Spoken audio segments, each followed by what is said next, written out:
Acupuncture പഠിക്കാൻ ഇനി NEET എഴുതേണ്ടി വരുന്നൊരു സാഹചര്യം എന്ന് പറയുമ്പോൾ അക്യൂഷനെ സംബന്ധിച്ച് വളരെ ലളിതമായി പഠിപ്പിച്ചുകൊണ്ടിരുന്ന ഒരു ടോപ്പിക്കാണല്ലോ. ഒരുപാട് ലക്ഷക്കണക്കിന് ആളുകൾക്ക് ഉപകാരപ്പെട്ട ഒരു മേഖല കൂടിയാണ്. അപ്പോൾ നീറ്റിലേക്ക് എത്തുമ്പോൾ നമ്മൾ എന്താ പ്രതീക്ഷിക്കുന്നത്? എങ്ങനെയാണ് സാറിന് ഫീൽ ചെയ്യുന്നത്? സ്വാഭാവികമായിട്ടും ഒരു വിദ്യാഭ്യാസ മേഖലയിലുണ്ടാകുന്ന പുരോഗതി എന്ന് പറഞ്ഞ പല രൂപത്തിലാണ്. അപ്പോൾ ഗവൺമെൻറ് ഒരു സംഗതി ഏറ്റെടുക്കുകയും സ്വാഭാവികമായി കൗൺസിൽ വരികയും ആ കൗൺസിൽ നൽകുന്ന സിലബസ് പഠിപ്പിക്കപ്പെടുകയും ചെയ്യുമ്പോൾ അത് സ്വാഭാവികമായി കൗൺസിൽ എങ്ങനെയാണോ നിർദ്ദേശം നൽകുന്നത് അതുപോലെ പഠിപ്പിക്കപ്പെടും. ഇതുവരെയുള്ള രീതി അനുസരിച്ച് 1 കൊല്ലം അല്ലെങ്കിൽ 2 കൊല്ലം 3 കൊല്ലം പഠിപ്പിക്കുന്ന രീതികളെ പറ്റിയാണ് ചർച്ച ചെയ്തുകൊണ്ടിരിക്കുന്നത്.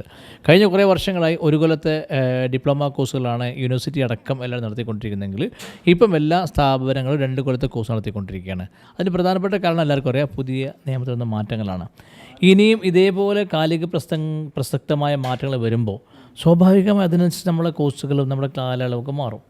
അതിനനുസരിച്ച് നമ്മൾ മുമ്പോട്ട് പോകുക എന്നുള്ളത് മാത്രമേ ചിന്തിക്കാൻ കഴിയും. നമ്മുടെ ജസ്റ്റിസ് കമാൽ പാഷ ഒരു തവണ പ്രോഗ്രാമിന് വന്നപ്പോൾ മെഡിക്കൽ ഇൻഡസ്ട്രി എന്നുള്ള വാക്ക് ഉപയോഗിച്ച് മെഡിക്കൽ എഡ്യൂക്കേഷണൽ ഇൻഡസ്ട്രി കോൺവെക്കേഷനിൽ വന്നിട്ട് പബ്ലിക്കായിട്ട് സംസാരിച്ചത്. അപ്പോൾ അക്യുപങ്ചറും അത്തരത്തിലേക്ക് പറയുന്നൊരു രീതിയിലേക്ക് പോകുമോ? അങ്ങനെ എന്തെങ്കിലും ഫീലിംഗ് നമുക്കൊരിക്കലും, കാരണം നമുക്കറിയാം ഏത് മേഖലയിലും അതിൻ്റെ കച്ചവട സാധ്യതകൾ ഒരുപാട് നോക്കുന്നുണ്ട്.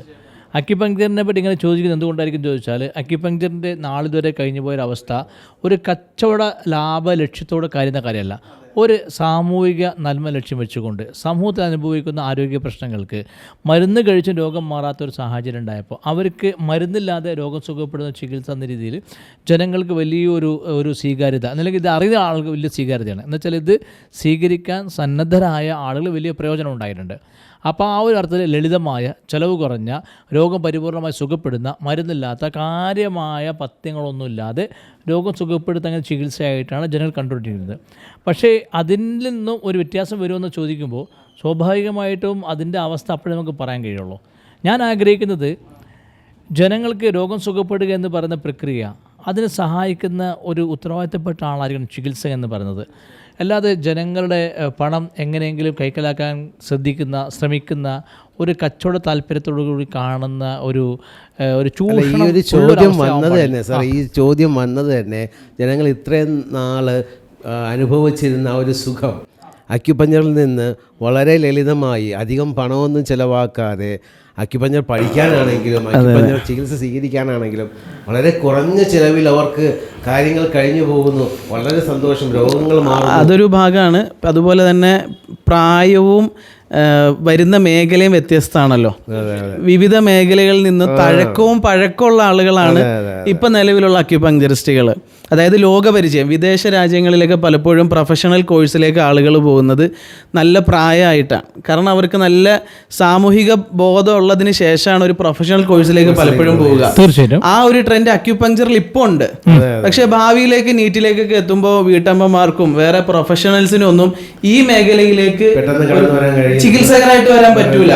എന്നുവെച്ചാൽ ഇപ്പം നമ്മൾ കണ്ടുകൊണ്ടിരിക്കുന്നത് എന്താണെന്നറിയോ, ചികിത്സയിൽ ഒരുപാട് ചികിത്സ ചെയ്ത് രോഗം സുഖപ്പെടാത്ത സാഹചര്യം ഉണ്ടാവുകയും ഇനി ചികിത്സ ചെയ്തൊരു കാര്യമില്ല, മരണം വരെ ഈ രോഗം കൊണ്ട് സഹിച്ച് ജീവിച്ചേ പറ്റുള്ളൂ എന്ന ഒരു നിരാശയുള്ള ഒരു അവസ്ഥയിൽ നിന്നും അക്യുപഞ്ചർ ചികിത്സയുടെ രോഗം സുഖപ്പെട്ടപ്പോൾ ഇതെങ്ങനെ മാറി? എനിക്ക് കൗതുകം തോന്നിയത് 74 വയസ്സൊക്കെ ഉള്ള ഫാത്തിമ ബീവി താത്ത എന്ന് പറയുന്ന അവര് ആ പ്രായത്തിൽ പഠിക്കാൻ താല്പര്യം കാണിക്കാൻ എന്താ കാരണം? തീർച്ചയായിട്ടും ആ +2 വേണമെന്ന് പറഞ്ഞപ്പോൾ ആ പ്രായത്തിൽ +2 എടുക്കാൻ വേണ്ടി അവർ പോയി. നാട്ടിൽ വലിയ അംഗീകാരം കിട്ടിയത്. അതെ, വലിയ അംഗീകാരം കിട്ടി. ഞാൻ പറഞ്ഞു വരുന്നത് വെച്ചാൽ അവർക്ക് പ്രായം വിഷയമായിരുന്നില്ല, അവർക്ക് അത് അറിയണം എന്നുള്ള അടങ്ങാത്ത ആഗ്രഹമാണ് അവർക്ക് ഉണ്ടായിട്ടുള്ളത്. വെറും കിടക്കയിൽ കിടന്ന രോഗി എന്നെ എഴുന്നേറ്റ് നടക്കാൻ പ്രേരിപ്പിച്ച ഈ സംഗതി, അതിന്റെ രഹസ്യം എന്താണെന്ന് ആ പ്രായത്തിൽ പോലും ഉള്ള അവരുടെ ജിജ്ഞാസ. തീർച്ചയായിട്ടും. കാരണം എന്താണെന്ന് വെച്ചാൽ അവർ അലോപ്പതി, ആയുർവേദം, ഹോമിയോപ്പതി, യുനാനി, ഇനി ഇതിൽ തന്നെ അലോപ്പതിന് ഒരുപാട് സ്പെഷ്യലൈസ്ഡായ ഒരുപാട് ഡോക്ടർമാരെ പലരും മാറി കാണിച്ചു. ഇനി ഇത് മാറുകയേ ഇല്ല എന്ന തീരുമാനത്തിൽ നിൽക്കുമ്പോഴാണ് യൂസുഫ് അലി എന്ന് പറയുന്ന ഒരു അക്യുപങ്ചറിസ്റ്റ്, അവരെ ഒരു വളരെ വേണ്ടപ്പെട്ട കുഞ്ഞുമയാണ് യൂസുഫ് അലി. അപ്പോൾ അവർ പറഞ്ഞാണ് ചികിത്സക്ക് വരുന്നത്. വലിയ പ്രതീക്ഷയൊന്നുമില്ല, കാരണം വലിയ അറ്റപ്രയോഗം, വലിയ പ്രതീക്ഷയൊന്നുമില്ല. ഒരുപാട് ഡോക്ടർമാരെ കാണിച്ചിട്ട് വളരെ നിരാശയിൽ അവരുണ്ടായിരുന്നത്. പക്ഷേ ചികിത്സ സ്വീകരിച്ച 1-ാം ദിവസം അവർ ഉറങ്ങി എന്ന് പറയുന്നത് കേൾക്കുന്ന ആ വീഡിയോ കണ്ടു നിങ്ങൾ. 1-ാം ദിവസം അവർ ഉറങ്ങി, അന്നാ ഞാൻ മര്യാദയ്ക്കൊന്ന് ഉറങ്ങി എന്ന് അവർ പറയുന്നത് ഭയങ്കര സന്തോഷം തന്നെ. അതെ, അനുഭവസ്ഥർക്ക് അതിന്റെ ഗൗരവം മനസ്സിലാവുള്ളൂ. അപ്പൊ അങ്ങനെ പഠിക്കാൻ വന്ന ഒരു ആളുകള് അവർ നീറ്റൊന്നും എഴുതി പഠിക്കാൻ വരുന്ന എനിക്ക് തോന്നുന്നില്ല. പക്ഷെ അവരുടെ വിഷയം ഇപ്പൊ നമുക്കറിയാലോ, ഒരു അറിവ് നേടുന്നതിന്റെ പിറകിലുള്ള ഏറ്റവും പ്രധാനപ്പെട്ട രഹസ്യം എന്താണ്? ആ അറിവിനെ പറ്റി അന്വേഷിക്കുന്ന ജിജ്ഞാസ ഉണ്ടാവും എന്നുള്ളതാണ്. തീർച്ചയായിട്ടും. ആ ജിജ്ഞാസ കൊണ്ട് ഇതെങ്ങനെ സംഭവിച്ചെന്ന് ജിജ്ഞാസ കൊണ്ട് ഒരാൾ പഠിക്കാൻ വരുന്നതും സാധാരണ നീറ്റ് എഴുതി എനിക്കൊരു ജോലി വേണം, എനിക്കൊരു വരുമാന മാർഗം ഉണ്ടാവണം എന്ന് ഉദ്ദേശിച്ച് പഠിക്കാൻ വരുന്നവർ ഒരുപോലെ ആയിരിക്കുമോ? ഒരിക്കലും. പക്ഷേ അക്യൂഷനോട് അല്ലെങ്കിൽ ഈ രീതിയിൽ ഇപ്പോൾ പോയിക്കൊണ്ടിരിക്കുന്ന സംവിധാനം അക്യുപഞ്ചർ അക്കാദമി, IAPA, ഇതുകൊണ്ട് ലക്ഷക്കണക്കിന് മനുഷ്യർ അതിൻ്റെ ഒരു സ്വാഭാവിക ആനന്ദത്തിലാണുള്ളത്. അൽഹംദുലില്ലാ. അപ്പം എനിക്കൊരു സജഷൻ എന്താണെന്ന് വെച്ചാൽ, ഇനി നീറ്റല്ല ഇതിനപ്പുറം എന്ത് ക്വാളിഫിക്കേഷൻ എക്സാം വന്നാലും പൊതുജനങ്ങൾക്ക് അക്യൂഷൻ നിർബന്ധമായിട്ടും ഈ ഒരു അവയർനെസ് ക്ലാസ്, അത് 1 വർഷം കൊണ്ടോ 1 മാസം കൊണ്ടോ 6 മാസം, ചികിത്സകരാകാനല്ല, പക്ഷേ ഇപ്പോൾ ചെയ്യുന്ന ഈ ഒരു മെത്തേഡ് നിർബന്ധമായിട്ടും തുടരണം എന്നുള്ളത്. സ്വാഭാവികമായിട്ടും ഗവൺമെൻറ്റുകൾ കൊണ്ടുവരുന്ന ആ പുതിയ നിയമങ്ങൾക്കനുസരിച്ച് അക്കാഡമി എന്ന സ്വഭാവത്തിൽ അതിൻ്റെ നിയമങ്ങൾക്ക് മാറ്റം വരുത്തേണ്ടി വരും. സ്വാഭാവികമായിട്ടും അത്തരം ചെയ്യണം. പക്ഷേ അൽത്താഫി പറഞ്ഞതുപോലെ ഇങ്ങനെ ആഗ്രഹിക്കുന്ന ഒട്ടനവധി ആൾക്കാർ നമ്മുടെ സമൂഹത്തിലുണ്ട്. തീർച്ചയായിട്ടും പറഞ്ഞതുപോലെ എന്നുവെച്ചാൽ തീർച്ചയായിട്ടും ഒരാൾ ഒരു വരുമാനം കണ്ടെത്താൻ വേണ്ടി, ഒരു വിദ്യാഭ്യാസ യോഗ്യത നേടാൻ വേണ്ടി പഠിക്കാൻ വരുന്നതും ചികിത്സയിലൂടെ രോഗസുഖപ്പെട്ട ആ അനുഭവം ഉണ്ടാക്കിയ ജിജ്ഞാസയിലൂടെ പഠിക്കാൻ വരുന്ന വലിയ വ്യത്യാസമുണ്ട്. കാരണം ആ ജിജ്ഞാസ അയാളെ സംബന്ധിച്ച് അയാളുള്ളിൽ അത് പഠിക്കാനുള്ള വല്ലാത്ത ഊർജ്ജമാണ്. എന്ത് നഷ്ടം സഹിക്കാൻ വേണ്ടി തയ്യാറാണ്. പക്ഷെ അതേ സമയത്ത് ഒരു വിദ്യാഭ്യാസ യോഗ്യത ഉണ്ടാക്കിയെടുക്കാനും, ഒരു ജോലി നേടാനും, ഒരു വരുമാന മാർഗം കണ്ടെത്താനും ഒരാൾ പഠിക്കാൻ വരുമ്പോൾ ഉണ്ടാകുന്നതിൻ്റെ ഒരു മനോഭാവം വ്യത്യാസമുണ്ട്, ആത്മാർത്ഥതയ്ക്ക് വ്യത്യാസമുണ്ട്. തീർച്ചയായും അതല്ലേ നിങ്ങൾ ഉദ്ദേശിച്ചത്? അപ്പോൾ അത്തരത്തിൽ ഒരു രീതിയിലേക്ക് ഒതുങ്ങാതെ പൊതുജനങ്ങൾക്ക് ഈ കാര്യങ്ങൾ മനസ്സിലാകുന്ന ക്ലാസ്സുകൾ റിപ്പീറ്റ്. കഴിഞ്ഞ ദിവസം ഒരു റിട്ടയർഡ് SI സാറിൻ്റെ പേഷ്യൻ്റാണ്, ഒരു തവണ നമ്മളെ കാണിക്കാൻ വന്ന സമയത്ത് അദ്ദേഹം വെച്ചൊരു സജഷൻ, നിങ്ങൾ ദയവ് ചെയ്തൊരു 3 ദിവസത്തെ ക്ലാസ്സെങ്കിലും എല്ലാ മുക്കിലും മൂലയിലും പൊതുജനങ്ങൾക്കൊന്ന് കൊടുക്ക്. നിങ്ങൾ വേണ്ട വിധത്തിൽ പൊതുജനങ്ങൾക്ക് ഈ വിഷയം പറഞ്ഞു കൊടുക്കാത്തത് കൊണ്ട് പലരും തെറ്റിദ്ധാരണ ഉണ്ടാക്കാൻ ശ്രമിക്കുമ്പോൾ പാവങ്ങൾ അതിൽ കുടുങ്ങിപ്പോകാൻ സാധ്യതയുണ്ട്. അതായത് അവർക്ക് അക്യുപങ്ചർ മനസ്സിലാകാനുള്ള അവസരം നിങ്ങളുടെ കയ്യിൽ കിട്ടിയിട്ട് നിങ്ങൾ മര്യാദയ്ക്ക് പ്രവർത്തിക്കുന്നില്ല എന്നാണ്. അതൊരു പക്ഷേ എനിക്ക് തോന്നുന്നു നമ്മുടെ അക്യുപങ്ചർ അക്കാഡമി ഇടയ്ക്കിടയ്ക്ക് 3 ദിവസത്തെ ക്ലാസ്സുകളും 1 ദിവസത്തെ ക്ലാസ്സും ഒക്കെ ആയിട്ട് ഇടയ്ക്കിടയ്ക്ക് നമ്മുടെ സാധാരണ കോഴ്സിൻ്റെ ഇടയ്ക്കുള്ള ആ ഒരു ഗ്യാപ്പിൽ നമ്മൾ കൊടുക്കാറുണ്ട്. അത് പുള്ളിക്കാരൻ അറിയാത്തത് കൊണ്ടുള്ള ചോദ്യമാണ്. പക്ഷേ പലരും ഇത് മനസ്സിലാക്കിയില്ല എന്ന് തോന്നുന്നു. അതുകൊണ്ടാണ് അവരിങ്ങനെ ചോദിക്കുന്നത്. ഏതായാലും എനിക്ക് പല മേഖലകളിലേക്ക് നമ്മുടെ ഈ മെസ്സേജ് എത്തുന്നില്ല എന്നുള്ളതാണ് ഈ ചോദ്യത്തിൽ നിന്ന് നമുക്ക്. എന്ന് വെച്ചാൽ കേരളത്തിലെ നമ്മുടെ അക്കാഡമികൾ കണ്ണൂർ, കാസർഗോഡ് മുതൽ തിരുവനന്തപുരം വരെ ഏതാണ്ട് എല്ലാ ജില്ലയിലും ഉണ്ട്. അക്കാഡമി ഇല്ലാത്ത പ്രദേശത്ത് പോലും നമ്മൾ 1 ഡേ ക്ലാസ്സിൽ വെക്കുന്നുണ്ട്, ആൾക്ക് ഇത്തരം അവയർനെസ് ക്ലാസ് കൊടുക്കുന്നുണ്ട്. പക്ഷേ ഇത് പലരും അറിയുന്നില്ല. അതുകൊണ്ടാണ് ഇവർ ഇതിനെ പറ്റി ഇങ്ങനെ ചോദിക്കാനുള്ള കാരണം. അപ്പോൾ അറിയിക്കാൻ വേണ്ടിയിട്ടുള്ള കൃത്യമായ ഒരു പ്രവർത്തനങ്ങൾ നമ്മുടെ ഭാഗത്തുനിന്ന് വളരെ പ്ലാൻഡ് ആയിട്ട്, കാരണം നമ്മളിത് പറയുന്നത്, ഇപ്പം ഞാനും ഉസ്താദും ഒക്കെ ഇത് പറയാനുള്ള കാര്യം, നമ്മുടെയൊക്കെ ലൈഫിൽ അൽഹംദുലില്ലാ ഈ അക്യുപങ്ചർ എന്നുള്ളൊരു തിരിച്ചറിവ് കിട്ടിയതിന് ശേഷം ഉണ്ടായ ഒരു മാറ്റം, ഒരു പ്രയോജനമാണല്ലോ, ഒരു പ്രോഫിറ്റ് ആണല്ലോ. സമ്പത്ത് എന്നുള്ളതല്ല, ഈ സമാധാനം. ഇപ്പം മക്കളുടെ കാര്യം തന്നെ ആയാലും, കഴിഞ്ഞ ദിവസം മകളുടെ കയ്യിൽ കത്തി കൊണ്ടൊരു മുറിവുണ്ടായി.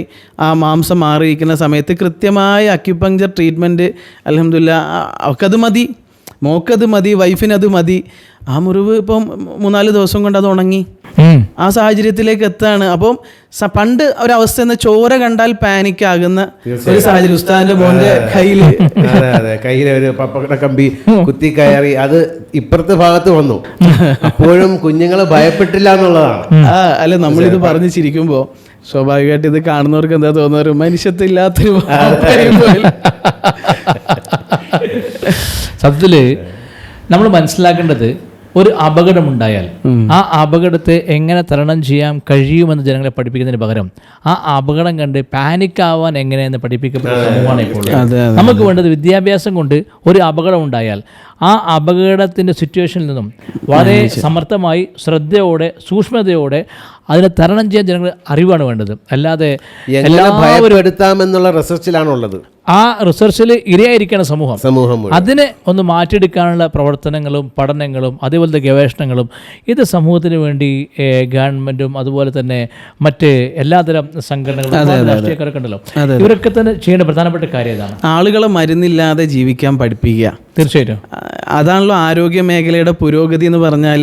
കൂടുതൽ മരുന്ന് ഞങ്ങൾ കൊടുക്കുന്നു എന്ന് പറയുന്നതിനേക്കാളും ഒരു മരുന്നും ഇല്ലാതെ ഞങ്ങളുടെ സമൂഹം ജീവിക്കുന്നു എന്ന് പറയുമ്പോഴാണല്ലോ തീർച്ചയായിട്ടും ഒരു നാട് വളർന്നു അല്ലെങ്കിൽ ആരോഗ്യ വിഷയത്തിൽ വളർച്ചയിലാണെന്ന് പറയാൻ പറ്റുക. അപ്പോൾ അത്തരത്തിൽ എത്താൻ വേണ്ടിയിട്ട് കേരളത്തിൽ ഓരോ സ്ഥലങ്ങളിലും ഓരോ മനുഷ്യനും ഈ അക്യുപങ്ചർ തിരിച്ചറിയുക തന്നെ വേണം. അതിനുവേണ്ടി ഈ മേഖലയിൽ നിൽക്കുന്ന എല്ലാവരും ഒരുപാട് സാമൂഹ്യ പ്രവർത്തകരും ഒരുപാട് രാഷ്ട്രീയ പ്രവർത്തകരും ഒക്കെ ജനങ്ങൾക്ക് തീർച്ചയായിട്ടും ആത്മാർത്ഥമായി നന്മ ലഭിക്കണമെന്ന് ആഗ്രഹിച്ച് പ്രവർത്തിക്കുന്നവരുണ്ട്.